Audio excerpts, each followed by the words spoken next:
Dreams of black water and a solar flame. The moon reflects its light, and creeping vines full of teeth are burned from its surface. The god remains, tiny and feeble, and filled with potential on the shimmering surface. The Moonchild snaps upright. She is upon Selene, in a grand bed with satin curtains. Many days ago, she had sheltered in a cabin, surrounded by the broken bodies of elves which her iron beast feasted on.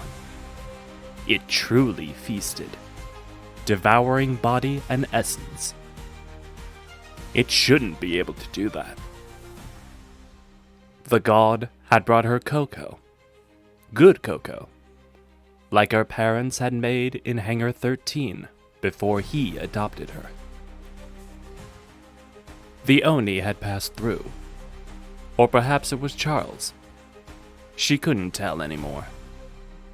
Another had visited too. One she had not expected. The fire witch blazed at the foot of her bed, just as she had blazed in the cabin's wrecked doorway. Just as she had blazed when Silex asked who she was. The witch ignored the little god and scooped up her prodigy in burning hands. In the distance, wolves' howls were silenced by the ringing of brass bells. Lady Hati raged against the flame and was no more. The Moonchild rises from her bed, and a servant unseen garbs her in royal silk. The witch still burns at the foot of the bed. In the flickers of her flame, an understanding is found. An understanding that this realm is poison in her veins and cancer in her bones. It had filled her mind with tooth and root, just as she had filled the woods with black hounds. The hounds were dead now, their own funeral bell their end. Below, the little god fled a great worm, a thing which claimed power greater than his. Her beast followed, no longer a gluttonous predator, but a shining lunar night which smelled of prism trails and moon dust.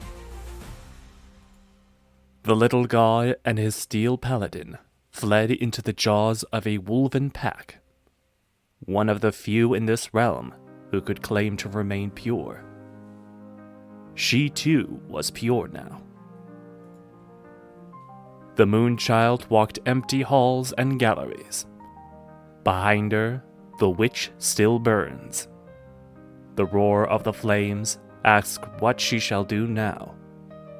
An all-consuming wash of crimson offers a simple answer.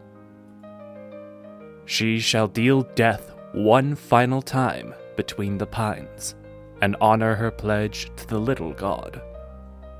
Then she will plunge Selene through that black sea and return it to his sky, and never again dream about teeth or roots or great black hounds. The Moonchild fell upon the wolves and broke them. Their flesh parted under a whirl of silver blades as she spun like a court ballerina. Above, looking down from a misplaced moon, the witch still burns. Far off, another of Silex's legion destroyed a king the Moonchild had once shared a meal with, and secured victory for the little god, whose potential began to bloom. Her silver Templar turned to the freed god. The god bloomed. They flooded the Fangmoor with divinity bright as sunlight.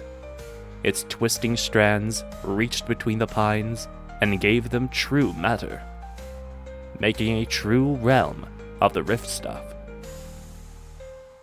The Moonchild's Templar, soaked in blood, saluted the god as they departed. There were others to be seen to. and their understanding had been reached the moment she returned.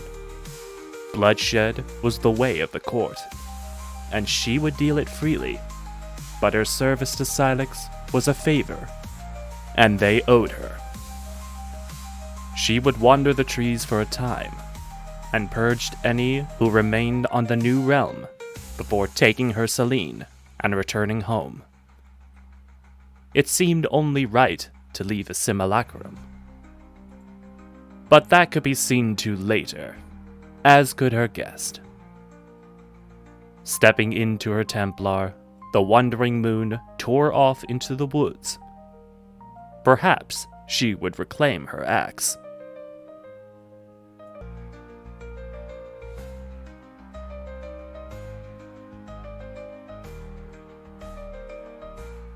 Silex inhaled deeply, the air now clear and crisp.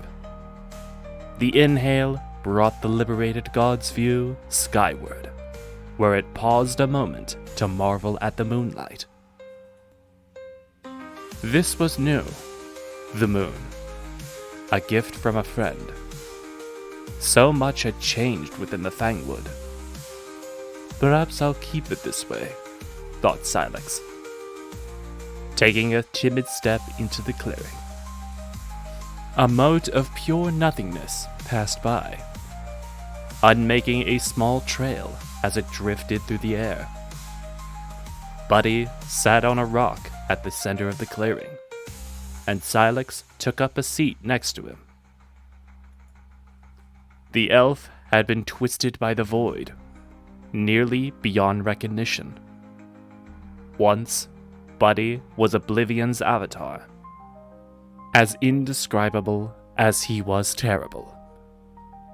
But what Oblivion had granted the small leader was now returning from whence it came, leaving nothing in its place.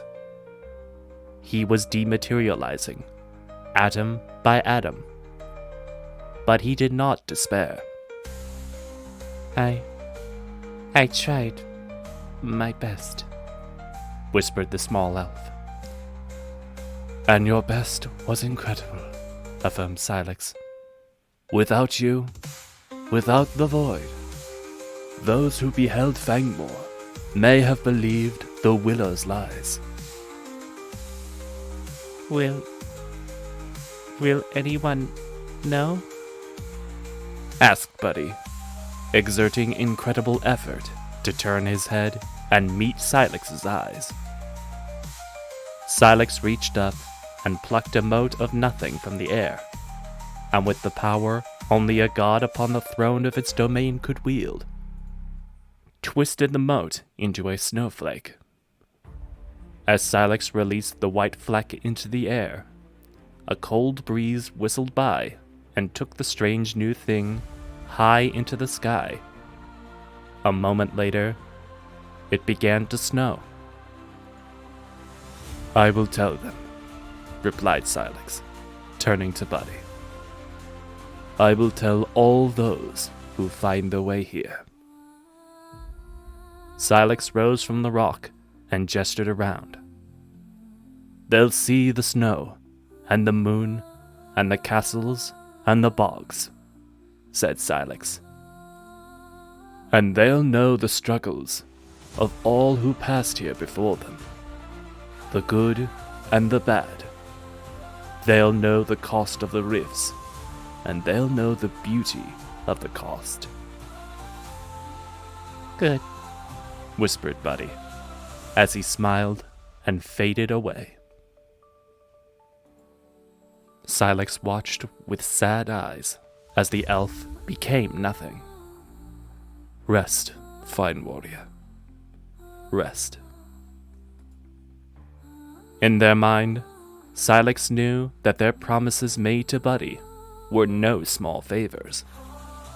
The Fangwood was outside of all space and time, a sanctuary, not a way station. But it was time, thought the god. Time that the mortals knew the truth.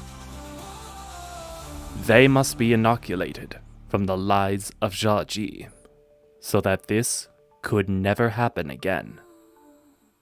These mortals had done it, and others could as well, so long as they were allowed to observe the contract with their own eyes. The Fangwoods were brutal and terrible, but also beautiful. Silex would open the door, if only a sliver, and allow wayward travelers to view the essence of the rifts. They would walk among the trees. They would see the testimony of battle-pocked hills and fens. They would know the sacrifice made by their mortal brethren, and they would know the truth. A moon in the sky, seasons in the air, and all the artifacts of war would remind them that their freedom was hard won, and must be earned with valor and toil, again and again and again, forever.